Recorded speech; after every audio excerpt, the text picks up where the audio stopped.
introduction of Web 3.0 for people who are not like a technology savvy, and you don't have to be actually. You all know about Web 1.0, the old introduction of internet with browser-based solutions. You browse a website and interact with the website. And then came Web 2.0, which was the social media era, and people like to relive their physical life in the digital world. And that was more attention-based, and we have been through this with Facebook, Instagram, Snapchat, Twitter. And then it is a new generation of internet which is coming called Web 3.0, which is more, is a drastic contrast between Web 2.0 and Web 3.0. As you can see on the slide that Web 3.0 is about living your digital life in the virtual world. So it's nothing to do with the physical world. And Web 2.0 was like you relive your physical world in the digital world. And one of the big difference in Web 3.0 is that it is more interaction and ownership based, while, as you know, the social media was based on attention. Like you are always on your phones, scrolling, swiping, liking, commenting. So we see it's like this generation of internet is like there, and even we like it or not like it, but most people, if you talk, they have a distrust on Web 2.0, so they are liking Web 3.0, especially in Europe, and also because of economic benefits that comes with Web 3.0 for developing nations like African nations and Asian nations. Yeah, so as I talked earlier about the pandemic, what has come up with the pandemic, Web 3.0 fits exactly there to solve that pandemic issues. You have social interaction basically on Web 3.0 with VR classes or going to a metaverse and experiencing different things that you experience in real life that were disrupted with the pandemic. And there is a rise of parallel virtual jobs that you can have in Web 3.0. Like one of the popular games which has paved path on this kind of new kind of jobs is called Axie Infinity. I know that one of the founders of that game is from Norway. And this kind of jobs that has come up with Web 3.0. And if I go back to this slide, and I come back, you can see the things here, and I come back to this slide, you'll see how both overlap. And that is why Web 3.0 had a hype last year, because of the jobs and social interaction with the metaverse. And the jobs like play to earn games, you have the virtual world, you can go and have different virtual jobs, and we'll see more on this. But that is the core reason, as I see myself. This is like my own observation. So it's like just my own opinion, but I could see that this is the main reason that last year you see the metaverse hype and the Web 3.0, because if you go back on YouTube, search Web 3.0, there has been talks in TED Talks even 3-4 years ago, but no one was talking about it in Norway. But this year, if you go to LinkedIn, you go to Twitter, like everything is like Web 3.0. It is all about metaverse.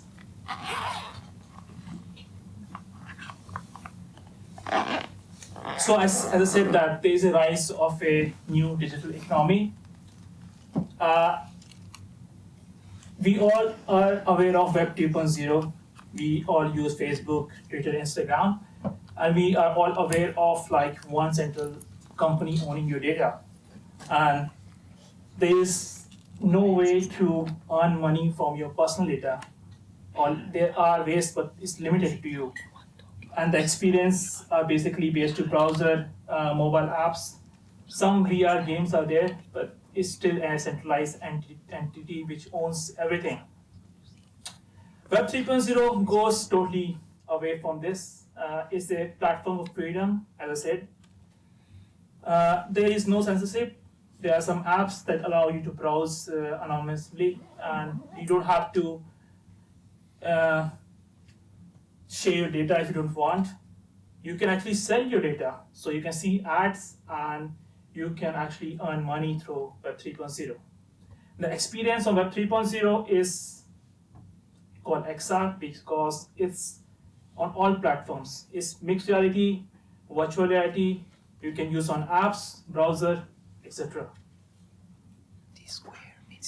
This slide is quite interesting, and I will again draw a contrast between the old Web 2.0, Web 3.0 world using two relevant game examples.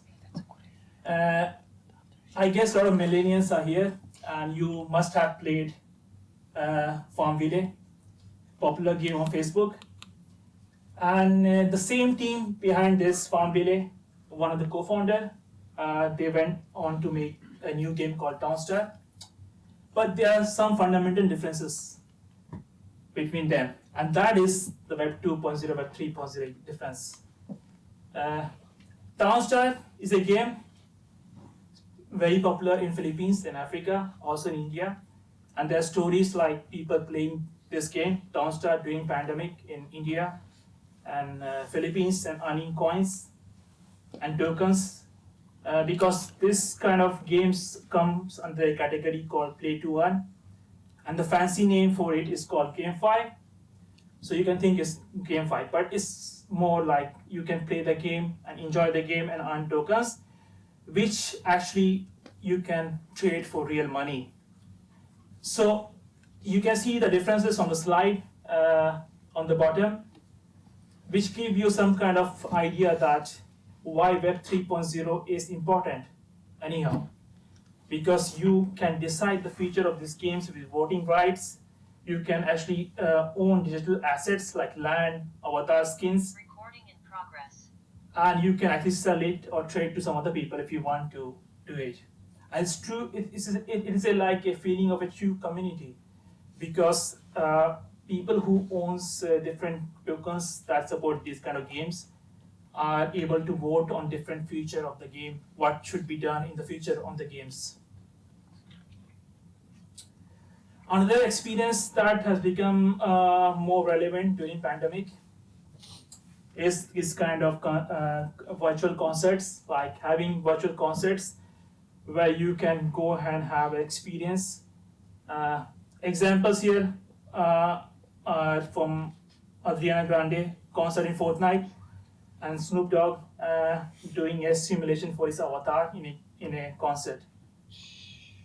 So these kind of experiences actually help people to feel less lonely, because they cannot go to pubs, they cannot go to concerts, they cannot. I'm like a rock concert guy, so I like to go to concerts and see different things.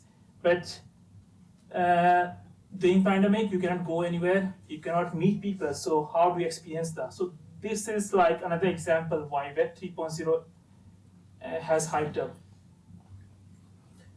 Big brands like Walmart launching virtual stores where you can go scrolling with your VR headset, or you can go through a browser. I said that Web 3.0 is not just VR. You can also use a browser or an app, and you go and do a virtual shopping. So Walmart, as I know from their web pages, that they have come up with this concept of virtual shopping. And this is another example from a famous Web 3.0 game, Decentraland, where you have the rise of virtual jobs, like you can be a host in the casino, and people with real money who purchase tokens can come and play the casino games here. So you understand now that how pandemic and Web 3.0 are like an perfect fit, because you might live in Norway, not feel the economic pain, but my friends and my families live in India, and how many people lost their jobs. And my best friend runs a business in New Delhi, a law firm, and I've been talking with him all the time, and he was explaining like how his business is like totally disrupted, and his employees, and how do we pay the salaries. But we should follow the money. Well, Web 3.0, we can think it is a very important thing on the hype today, but some of the big names in the industry, in the digital space, they are jumping into Web 3.0. The biggest news was about Microsoft, which made a biggest purchase or acquisition of another startup, or not startup, but a gaming company. Uh, it, it was the biggest purchase in history so far, tech acquisition. So this is a big landmark where we should think, okay, this is Web 3.0, this is happening.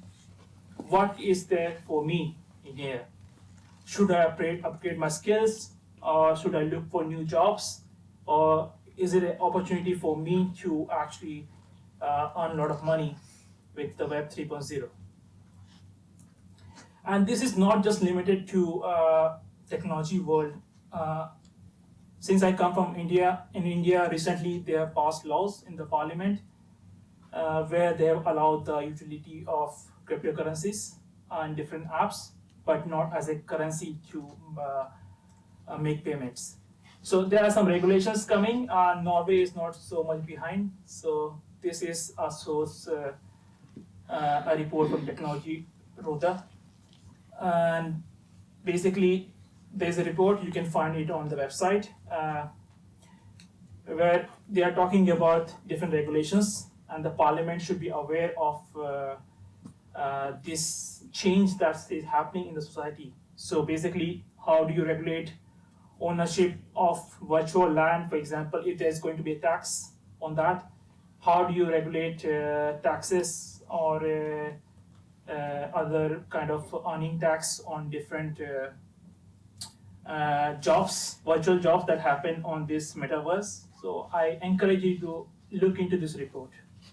And in the end, again, everything has a good side and an evil side. So I just thought of putting some points.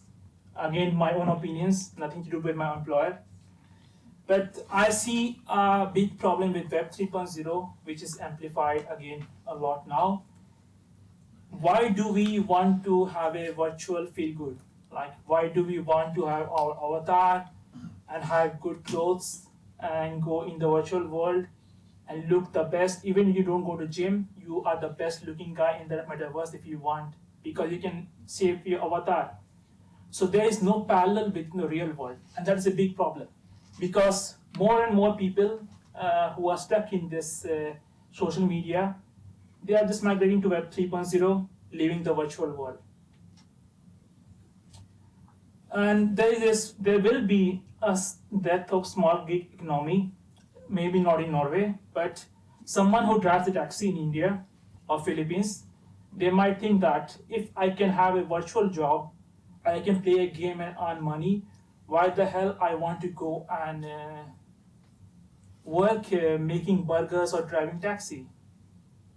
So, because the first time in the history of the world, people in Norway, people in India or Africa, African countries can earn the same amount of money based on skill. I can think about it. When I was in India, I was having a good job. I moved into Norway, moved in the corporate hierarchy, and 10x my earnings. And that was a big lifestyle change for me. So I understand that why people will go away from the small gig economy, like food delivery service in India and African countries, because you can earn good money. So, well, there are some automation happening with self-driving cars. Maybe that will be a solution there. And Web 3.0 is more addictive than Web 2.0. The reason being that you can look your best, or you can be your best there inside a virtual world.